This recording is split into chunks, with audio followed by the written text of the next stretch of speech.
പത്തനംതിട്ടയിൽ എലന്തൂരിന് സമീപമുള്ള ഒരു ഓഡിറ്റോറിയത്തിൽ വെച്ചാണ് ഈ 4ാം വാർഷികാഘോഷ അവലോകന യോഗം നടക്കുന്നത്. മുഖ്യമന്ത്രി പിണറായി വിജയനാണ് പങ്കെടുക്കുന്നത്.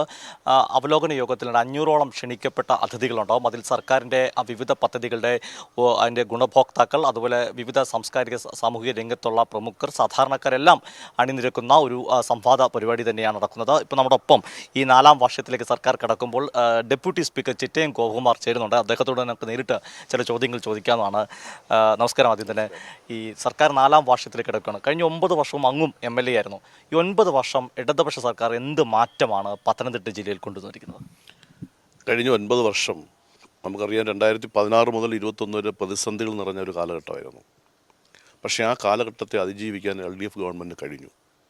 കിഫ്ബിയിലൂടെ പുതിയ പദ്ധതികൾ ഏറ്റെടുത്തു.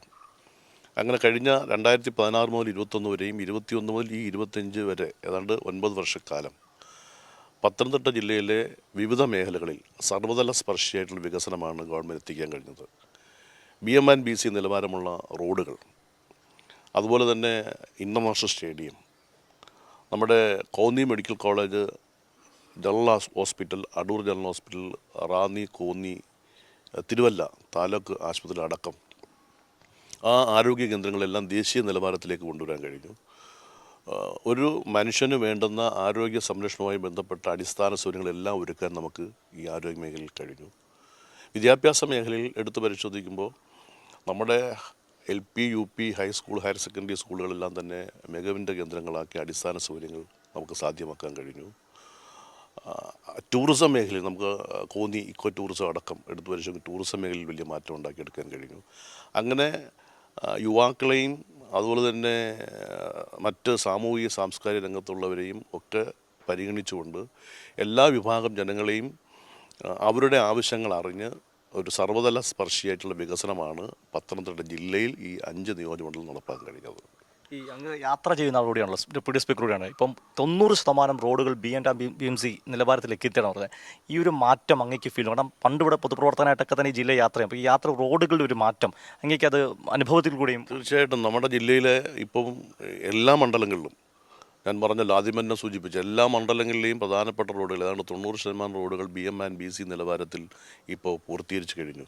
ഇപ്പോൾ എൻ്റെ മണ്ഡലം എടുക്കുമ്പോൾ തന്നെ ഏറ്റവും പ്രധാനപ്പെട്ട റോഡാണ് അടൂർ പിന്നെ ബൈപ്പാസ്, ഏഴംകുളം കൈപ്പട്ടൂർ റോഡ്, അതുപോലെ തന്നെ ആനേടി കൂടൽ റോഡ്.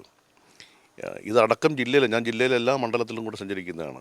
എല്ലായിടവും എടുത്ത് പരിശോധിക്കുമ്പോൾ നമുക്ക് ശരിക്കും പറഞ്ഞാൽ ഇത് പത്തനംതിട്ട ജില്ല പഴയ ജില്ലയാണോ പുതിയ ജില്ലയാണോ എന്ന് ഒരു അത്ഭുതം തോന്നുന്ന നിലയിലുള്ള വലിയ മാറ്റം, ഒരു വളരെ വേഗത്തിൽ ദ്രുതഗതിയിൽ നമ്മുടെ റോഡുകളെല്ലാം, അതുപോലെ ഗ്രാമീണ റോഡുകൾ, PW റോഡ് മാത്രമല്ല ഗ്രാമീണ റോഡുകളടക്കം ഗവൺമെൻറ് ഇപ്പോൾ 1000 കോടി രൂപ സംസ്ഥാന ഗവൺമെൻറ് കേരളത്തിലൊട്ടാകെ കൊടുത്ത കൂട്ടത്തിൽ നമ്മുടെ ജില്ലയിലും എല്ലാ മണ്ഡലത്തിലും ഒരു മണ്ഡലത്തിൽ ഏറ്റവും കുറഞ്ഞത് 30 റോഡുകൾ വീതം തന്ന് അപ്പോൾ എല്ലാ റോഡുകളും നമുക്ക് ജനങ്ങൾക്ക് ഏറ്റവും സുഗമമായി സഞ്ചരിക്കാൻ കഴിയുന്ന തരത്തിലേക്ക് മാറിയെന്നുള്ളതും നമുക്ക് എടുത്തു പറയേണ്ടുന്ന ഒരു കാര്യമാണ്. അങ്ങ് ഡെപ്യൂട്ടി സ്പീക്കർ കൂടിയാണല്ലോ. ഇപ്പോൾ സംസ്ഥാന തലത്തിൽ LDF തുടർഭരണമാണ് അവകാശപ്പെടുന്നത്, തുടർഭരണം നടക്കുമെന്ന് പറഞ്ഞത്. ഇത്തരം ജനങ്ങൾ വികസന പ്രവർത്തനത്തിനാണ് LDFന് തുടർഭരണം എന്ന ഒരു പ്രഖ്യാപനത്തിലേക്ക് അല്ലെങ്കിൽ ഒരു ആത്മവിശ്വാസം നൽകുന്നത്? തീർച്ചയായിട്ടും നമ്മുടെ ഗവൺമെൻറ്, നമുക്കറിയാം കേരളത്തിൽ സാമ്പത്തികമായി കേന്ദ്ര ഗവൺമെൻറ് നമ്മളെ ശ്വാസം മുട്ടിച്ച് കൊലപ്പെടുത്താൻ ശ്രമിക്കുമ്പോഴും ഈ സംസ്ഥാനത്തിൻ്റെ സാമ്പത്തിക നില വെച്ചുകൊണ്ട് തന്നെ കേരളത്തിലെ സാധാരണക്കാരായിട്ടുള്ള ജനങ്ങളെ മിക്കവാറും നമ്മുടെ സാമൂഹ്യക്ഷേമ പെൻഷൻ വാങ്ങിക്കുന്ന മുഴുവൻ പേരെയും സംരക്ഷിച്ചുകൊണ്ടാണ് ഗവൺമെൻറ് പോകുന്നത്. അതുപോലെ തന്നെ അതിദാരിദ്ര്യമില്ലാത്ത കേരളം, അതിലേക്ക് നമ്മൾ നീങ്ങുകയാണ്. മിക്കവാറും എല്ലാ നിയോജക മണ്ഡലത്തിലും അതിൻ്റെ പ്രവർത്തനം നന്നായി നടന്നുകൊണ്ടിരിക്കുകയാണ്. ഏറ്റവും പ്രധാനപ്പെട്ട ഒരു കാര്യമെന്ന് വെച്ചാൽ നമ്മുടെ നാടിൻ്റെ വികസനമാണ്. ആ വികസന പ്രക്രിയയിൽ മറ്റേതൊരു ഗവൺമെൻറ്റിനേക്കാളും മെച്ചപ്പെട്ട നിലയിൽ മുന്നോട്ട് പോകാൻ ഇടതുപക്ഷ ജനാധിപത്യ മുന്നണി ഗവൺമെൻറ് ആയിട്ടുണ്ട്.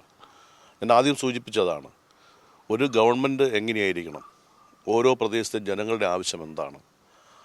നമുക്കറിയാം കഴിഞ്ഞ നവകേരള യാത്രയുമായി ബന്ധപ്പെട്ട് ഓരോ നിയോജക മണ്ഡലം മുഖ്യമന്ത്രിയും മന്ത്രിമാരും വന്നപ്പോൾ ജനങ്ങൾ നൽകിയ ആ നിവേദനത്തിൻ്റെ അടിസ്ഥാനത്തിൽ വലിയ മാറ്റമാണ് നമുക്ക് ഉണ്ടാക്കിയെടുക്കാൻ കഴിഞ്ഞിട്ടുള്ളത്.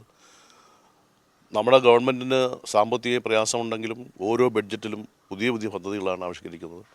ഇതെല്ലാം തന്നെ ജനങ്ങളെ വലിയ പ്രതീക്ഷയോടാണ് ഇടതുപക്ഷ മുന്നണിയെ കാണുന്നത്. അതുകൊണ്ട് തന്നെ തീർച്ചയായും വികസന തുടർച്ച കേരളത്തിലെ ജനങ്ങൾ ആഗ്രഹിക്കുന്നു. മാത്രമല്ല ഇന്ന് ഇന്ത്യയിൽ മതനിരപേക്ഷത ഉയർത്തിപ്പിടിക്കുന്ന ഏക സംസ്ഥാനവും കേരളം തന്നെയാണ്. കാര്യം എല്ലാ മതങ്ങൾക്കും എല്ലാ വിഭാഗം ആളുകൾക്കും അവരുടെ ഭരണഘടന നൽകുന്ന ഉറപ്പിൻ്റെ അടിസ്ഥാനത്തിൽ മൗലികമായ ആ അവകാശങ്ങൾ സംരക്ഷിച്ചു പോകാൻ കഴിയുന്നത് കേരളത്തിലെ ഇടതുപക്ഷ ജനാധിപത്യ മുന്നണി കമ്മ്യൂണിസ്റ്റ് പാർട്ടികൾക്ക് ഭൂരിപക്ഷമുള്ള ഗവൺമെൻറ് അധികാരത്തിലിരിക്കുന്നു എന്നുള്ളതുകൊണ്ട് മാത്രമാണ്. അതുകൊണ്ട് തന്നെ ന്യൂനപക്ഷ വിഭാഗങ്ങളടക്കം എല്ലാ വിഭാഗത്തിൽപ്പെട്ട മനുഷ്യരും ഈ ഗവൺമെൻറ്റിനെ സപ്പോർട്ട് ചെയ്യുമെന്നുള്ള കാര്യത്തിൽ യാതൊരു സംശയം എനിക്കില്ല. അതുകൊണ്ട് തന്നെ ഒരു മൂന്നാം ഗവൺമെൻറ്റിലേക്ക് വരാൻ സാധ്യതയുണ്ട്. തീർച്ചയായിട്ടും മനു, വലിയ ആത്മവിശ്വാസം ഡെപ്യൂട്ടി സ്പീക്കർ ഉൾപ്പെടെ ഇന്ന് നിൽക്കുന്ന അവലോകന യോഗത്തിലും അഞ്ഞൂറിലോളം അടുത്ത ആളുകൾ പങ്കെടുക്കും.